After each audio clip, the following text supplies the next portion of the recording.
मुख्यमंत्री देवेंद्र फडणवीस ने कहा कि सरकार बारिश से प्रभावित किसानों को हर संभव मदद देगी। बारिश से हुए नुकसान का जायजा लेने के बाद सीएम ने कहा कि सरकार ने किसानों, ग्रामीणों और जिनके घरों को नुकसान हुआ है उन सभी को मदद देने का फैसला किया है। उन्होंने बताया कि सरकार ने नियमों में ढील देकर नागरिक केंद्रित सहायता प्रदान करने का निर्देश दिया है।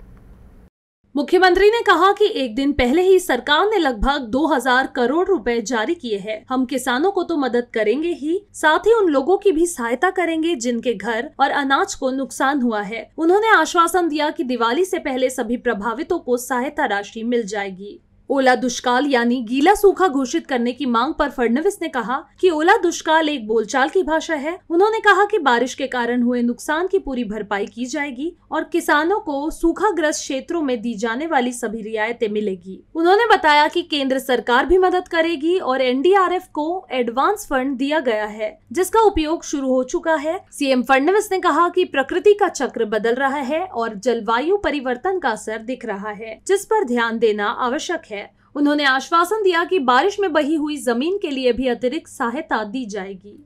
ओला दुष्काळ ही आपली बोलीभाषेतली टर्म आहे, पण पावसामुळे जे नुकसान झालेलं आहे ते सगळ्या नुकसानाची भरपाई आणि साधारणपणे टंचाईच्या परिस्थितीमध्ये आपण शेतकऱ्यांना ज्या सवलती देतो त्या सवलती अशा सगळ्या आम्ही द्यायचा निर्णय केलेला आहे।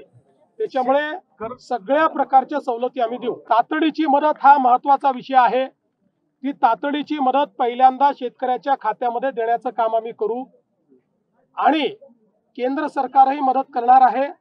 आपल्या माहितीकरता मी सांगतो की एनडीआरएफ मध्ये काही ॲडव्हान्स पैसे केंद्राने आपल्याला दिलेले असतात, जे आपण खर्च करणं चालू केलंय आणि आपण जे काही पैसे खर्च करू त्यातले जे त्यांच्या नावामध्ये बसतात ते आपल्याला ते प्रतिपूर्ती करतात। मागच्याही काळामध्ये तसंच झालेलं आहे आणि जे त्यांच्या नावामध्ये बसत नाही ते आपण आपल्या नावामध्ये बसवून आपल्या निधीतनं ते पैसे देतो।